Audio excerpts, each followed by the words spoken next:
पुण्यावरून आपण सकाळी 9:30 वाजता गाडीमध्ये बसलो होतो आणि आता आपले सोलापूर इंटरसिटी जेऊर या रेल्वे स्टेशनवरती आलेले आहे. नमस्ते, मी चंद्रकांत नवीन एका व्हिडिओमध्ये आपलं स्वागत करतो. आपण जर चॅनेलवर नवीन असाल तर लाईक, शेअर आणि सबस्क्राईब करायला विसरू नका. समोरून एक गाडी येताना आपल्याला दिसते.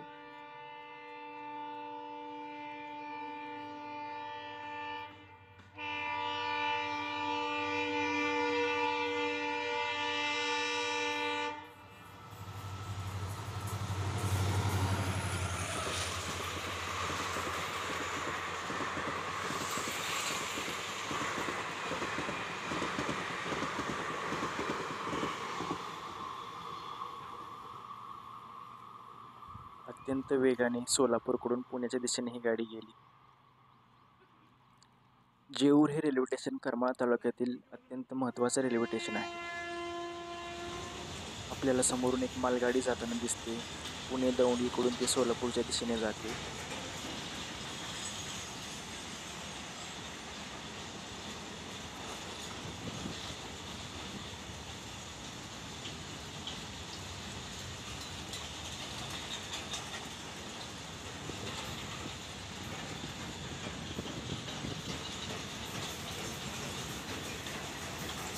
जेऊर रेल्वे स्टेशनकडून आष्टी अहिल्यानगर इकडे जाणारा नियोजित रेल्वे मार्ग आहे. 2 दिवसात पूर्ण होईल तो. जेऊर रेल्वे स्टेशनची ही नवीन इमारत आहे. समोर डिजिटल बोर्ड आहे. आत्ताच बांधण्यात आलेली आहे ही इमारत. आता आपण करमाळ्याकडे जाऊया. आपण टेंभुर्णी करमाळा म्हणजेच सोलापूर ते अहिल्यानगर या हायवेने करमाळ्याला निघालेलो आहोत. जेऊर ते करमाळा साधारण 20 किलोमीटर एवढं अंतर आहे आणि एस टीला साधारण 30 रुपये एवढं तिकीट असेल. करमाळा तालुका हा सोलापूर जिल्ह्यातील एक महत्त्वाचा तालुका आहे.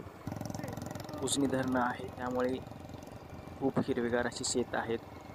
उजनी धरणाच्या पलीकडे पुणे जिल्हा आहे. आपण सरळ पुढे गेलो या करमाळ्याच्या पलीकडे तर अहिल्यानगर जिल्हा आहे.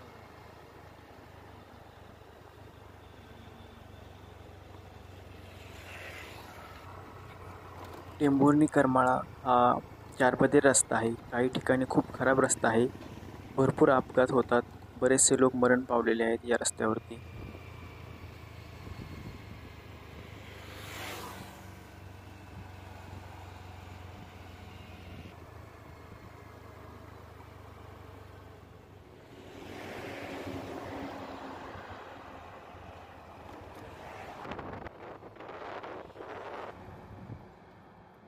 करमाळ्याच्या थोडंसं अलीकडे आपण माळरानावर थांबलो. इकडं वन विभागाची जमीन आहे. खाली एक तळं आहे आणि त्याला लागूनच पुढच्या बाजूनी 7 विहीर म्हणून आहे. ते आपण काही वेळाने पाहणार आहोत.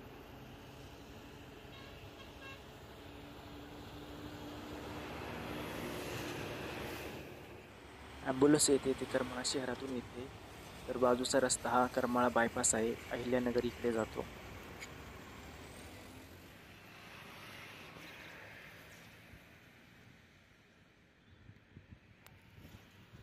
दूरवर आपल्याला यशवंतराव चव्हाण महाविद्यालयाचे क्रीडांगण दिसतंय. त्याच्या बाजूलाच अनेक शासकीय विविध कार्यालये आहेत.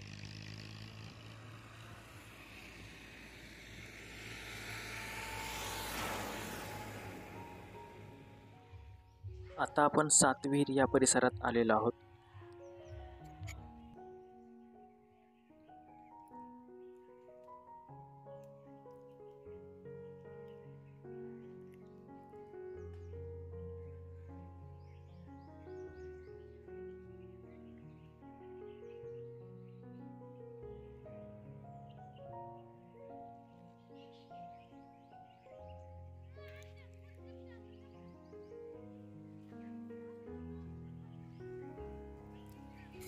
खूप शांत वातावरण आहे. माझ्या पाठीमागे खूप भली मोठी अशी तुम्हाला विहीर दिसत आहे. असं म्हणतात की या विहिरीमध्ये एकात एक अशा 7 विहिरी आहेत, म्हणून या भागाला 7 विहीर असं म्हणतात.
पक्ष्यांचा किलबिलाट ऐकायला येतोय आपल्याला. आता आपण पुढे जाऊया.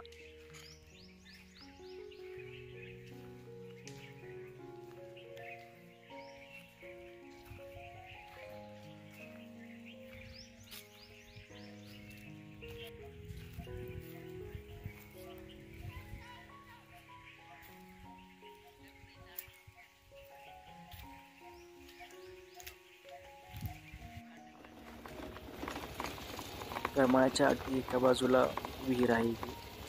बाजूला शासकीय करमाळा विश्रामगृह आहे. तिथून पुढे यावं लागतं.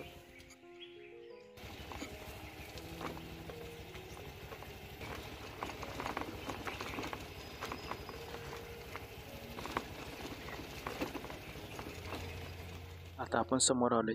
समोरचा रस्ता हा सातविहीरीकडे जातो. बाजूला विश्रामगृह करमाळा आहे.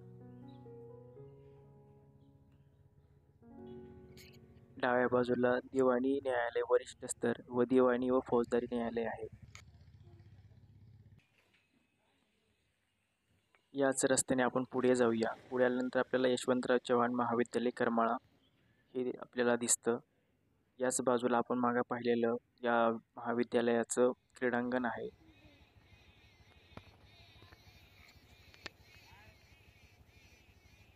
थोडंसं पुढे आल्यानंतर आपल्याला पोस्ट ऑफिस दिसतं करमाळ्याचं.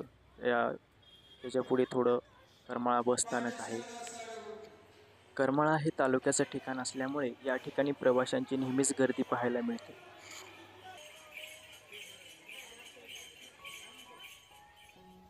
करमाळा शहराच्या मधोमध असलेला हा ऐतिहासिक भुईकोट किल्ला. किल्ल्याची वेस आहे अगदी भक्कम अशी आहे. हा भुईकोट किल्ला आजही नागरिकांच्या वास्तव्याने गजबजलेला आहे. तब्बल 3,500 ते 4,000 लोकसंख्येचे या ठिकाणी वास्तव्य आहे. करमाळ्याचा भुईकोट किल्ल्यात आजही नागरी वस्तीसह नगर परिषदेचे कार्यालय, तलाठी कार्यालय, पाटबंधारे कार्यालय इत्यादी ऑफिस आहेत. हा किल्ला राजारामबा निंबाळकर यांनी बांधण्यास सुरुवात केली व त्याची पूर्तता त्यांचे पुत्र जानोजी निंबाळकर यांच्या हातून झाली. जानोजीरावांचे वास्तव्य करमाळा, परांडा, हैदराबाद या भागात असे. हा किल्ला 18 बुरुजांनी युक्त आहे.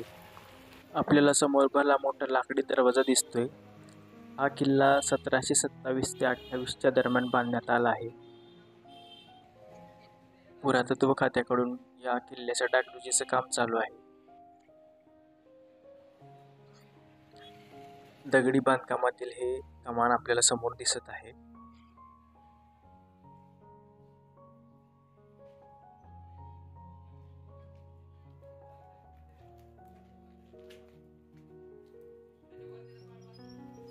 या ठिकाणचे बुरुज काही आपल्याला पडलेले दिसत आहेत. या ठिकाणी नागरी वस्ती पण आहे. हा सरळ रस्ता आता आपण पंचायत समिती ऑफिस तिकडे जातो, तहसील कार्यालय, आणि अगदी सरळ गेलो आपण तर सातविहीरीकडे परत जाऊ आपण.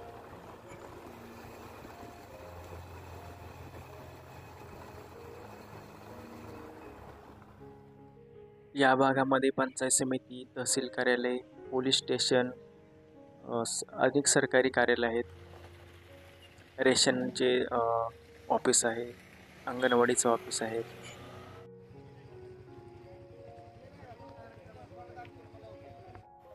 आपण करमाळा कुटवाडी या रोडवरती आलेलो आहोत. हा सरळ रस्ता परांडा कुटवाडी इकडे जातो. करमाळा शहराच्या पूर्वेला कमला भवानी हे प्राचीन मंदिर आहे.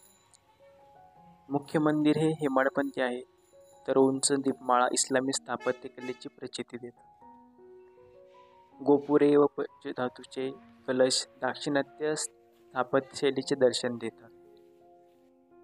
तत्कालीन निजामशाहीतील पराक्रमी सरदार राजारामबा निंबाळकर यांनी करमाळ्यातील 1727 ते 28च्या दरम्यान वास्तव्य काळात हे मंदिर बांधले. मंदिराभोवती 96 ओवऱ्या, परिसरातील खांब 96, दीपमाळ्यातील पायऱ्यांची संख्या 96, विहिरीच्या पायऱ्या 96. त्या काळातील करमाळ्यातील गावांची संख्याही 96 होती असं बोललं जातं. म्हणून 96 या अंकाला खूप महत्त्व आहे. मुख्य मंदिराच्या गाभाऱ्यात कमलाभवानी मातेची काळ्या पाषाणातील सुंदर अशी मूर्ती आहे. हातामध्ये तलवार आहे. हे आपल्याला 96 खांब असे दिसतात.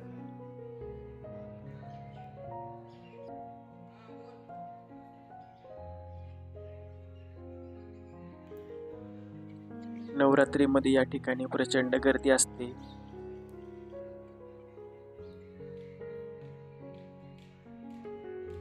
मंदिराला पूर्वेकडे एक द्वार आहे, तर हे पश्चिमेकडे. इकडून आपण करमाळ्याकडे जाऊ शकतो. हे 2 द्वार आहेत. हा करमाळ्याकडे जाणारा दरवाजा आहे.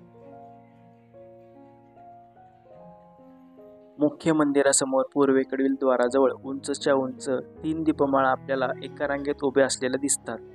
या दीपमाळावरून दूरवर पाहता येते. साधारण 80 फूट उंच आहेत. मंदिराच्या समोर होमकट्टा आहे. समोरच आपल्याला दगडातील सिंह व नंदी या दोघांच्या मूर्ती दिसतात.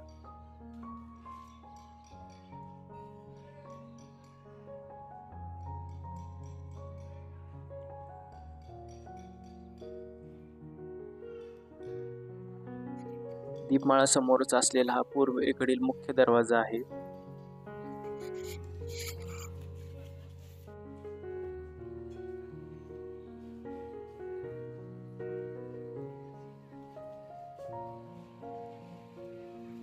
पूर्वेकडील दरवाजातून आता आपण समोर पुढे जातोय.